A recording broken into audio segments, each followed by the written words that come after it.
back, everybody. John Ravenwolf. This is part 2 for today, July 3rd. This is Saturday, 2021, and this is Raw Life. So we did part 1, letting you know that we got down to up to Morehead City, and we met up with Mike. Marty wasn't there.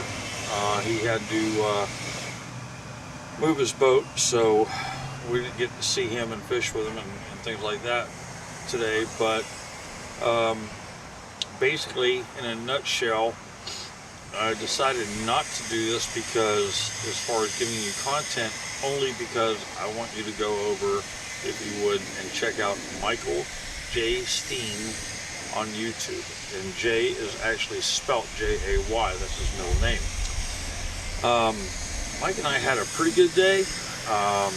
We caught a few small fish, but we were over by the Port Authority, and there was a boat coming in on one side of the dock, and then there was another one that had just finished unloading, and so the tugboats were there, so we kind of watched that. That was really neat.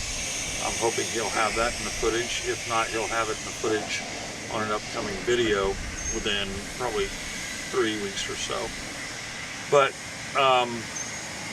ran into a few problems, you know, just hit and miss stuff, and I'll explain that here in a minute. But basically, we went from there to the opposite side of the channel over near Fort Macon, and we couldn't find the channel. And then there were some people that walked out on a long dock behind their house and got into a conversation with them.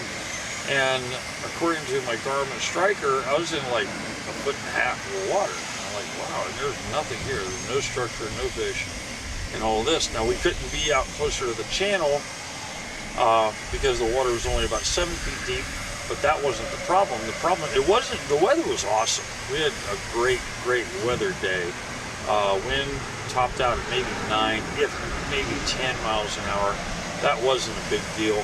It was just what we expected with, you know, holiday weekend or even summer, you know, weekend boat traffic. It wasn't horrible because we stayed close to the no-wake zone. And when you're in Morehead, close to the Port Authority, it's a very large stretch. I mean, it takes up 5, 6, if not more, city blocks before you even get to the dock and then out to the main channel into the Atlantic Ocean. So now there, it was actually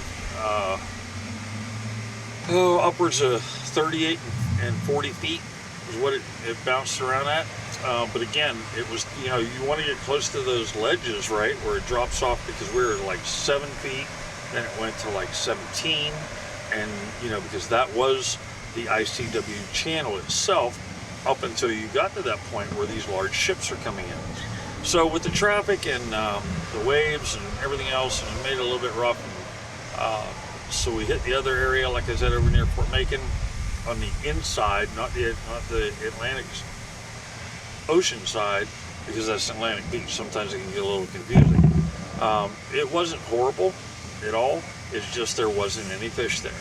Now, we can contribute that to the boat traffic, or it could also be a combination of the front we passed through yesterday. Sometimes fish won't bite, you know, for a day or two after a front pulls through. So we have that, you know, but at the same time, it was still a nice day on the water. It was a beautiful day weather-wise. Ran into some really lovely, friendly people. There were some that were actually on a very small beach on Sugarloaf Island, which is right behind the main part of the main street, whatever. Actually, it's really close to Big Rock. If you've heard of Big Rock fishing tournament, it's really close to that. I can't remember all the businesses over there. There were quite a few. And that's where Mike had his boat in that little channel there. That was about 8 to 12 feet deep, depending on where you were. And obviously it would be, because you have the big fishing boats and stuff coming in there. There were some fishing charters that were going on. A couple of guys did half days. Even they weren't doing very well. We started around 8:30 or 9 and went until probably 3, I would assume. Maybe it was a little bit later than that. And then decided to go grab a late lunch. And then I had, I just decided to come up and head home, and here it is after 6 o'clock. So it was a full day on the water. Like I said, came up with a couple of things. And here's something I want to tell you guys, because I've pulled around my kayak behind my jet ski before. Never had a problem with it. Now the cool thing is, for jet skis, at least Sea-Doos anyway, because they have the reverse and they have the braking system. But if you leave it supposedly in neutral, it is supposed to sit still. But what I found out, not actually before today, is the really cool thing is that when you're running it, if you leave it idle, then you can not only sit still with wind and a small current, because it was the outgoing tide at that time. It didn't hit low tide until 9:38, I believe, so we were still in good shape. And I was fishing right along the Port Authority. Of course, you're supposed to say 250 feet away, but nobody enforces it as long as you're not being dumb. And so I'm fishing the piers. Now, the funny thing is, where the ship's set next to the dock is 38 feet, but the piers themselves, right underneath the dock that's holding it up, is only 15 feet.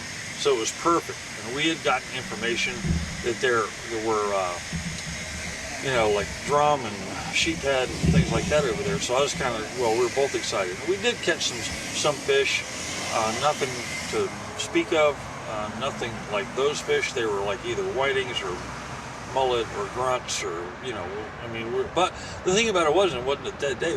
We were catching fish, which was really cool. So anyway, back to the kayak. You have the yellow line that a lot of people, the nylon line that the people use, and I did, and I actually doubled it up to make sure that it would be strong enough in case we did hit some bad waves and stuff. And everything seemed fine.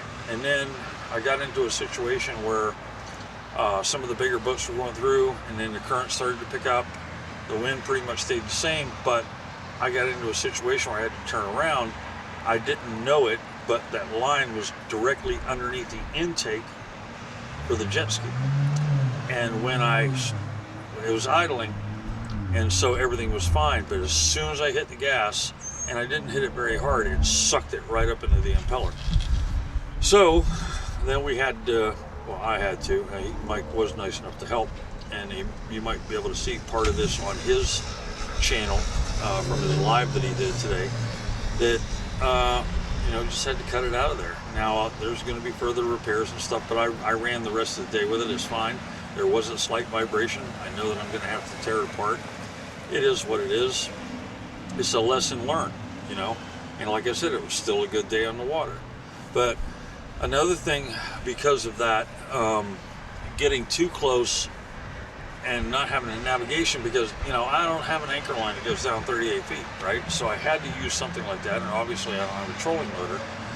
So it was like, that was the best situation for me. Unfortunately, when some of the bigger waves hit and the current started to pick up going out, I found myself in against the dock, because they have these very large bumpers. They're made out of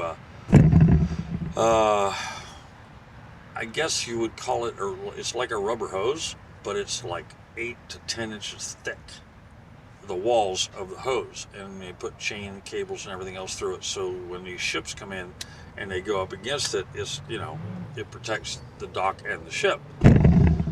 Well, then you have underneath where the pillar, or the pylons are, and then it comes back in and probably another 2 feet. And when those waves and everything were pushing me in, it hit the back end, because I was pushing the front end out. I'd just stand up and push it out, and then the back end was actually hitting these bumpers. So you had a total of at least 2 feet, maybe 3, between what was on the outside and into the underneath to the pylons. So anyway, long story short, wound up messing a few things up. We'll just take a look at it. So on this homemade deal, what I did was I have, I parked next to a tree. All right, so I had one of these on, and the pole was on it, and it actually hit it and pushed it forward, and it didn't hurt the pole, but it did pop off because it's very thin. You can see how that one's actually going in there pretty easy, or flush there. And I did that thinking that that was going to help as far as, you know, everything with getting the rods in and out. Now this one, the larger one, thicker walled, nothing happened to it at all. This one is fine. This one here in the front, I'm not positive how I did it. I think it's because it switched around. I actually did a not a 360 but a 180, and so that was kind of messed up. So on these, obviously you can see the difference here, that the head of the bolt, or nut rather, or the bolt, yeah, that pulled through. On the inside, I did not have a washer like I do on the outside here. Even though it's stainless, it worked really well, but it pulled right through. Same thing with this one here in the front. So either get thicker tubes, or like the center one, or put some type of washers and things in behind it.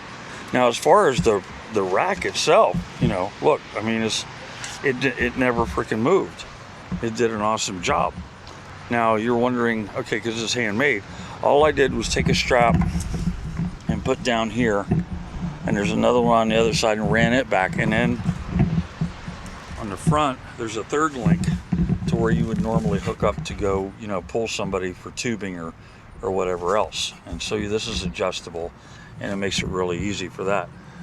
As far as that's concerned, like I said, with the water being a little bit rough and having to deal with a few incidences, it came out unscathed. We caught a few fish. We learned a valuable lesson today, or at least I did, as far as the jet ski and the operation of it. Oh, and by the way, this pole that is here goes in that center tube that's thick. I showed you in that first video.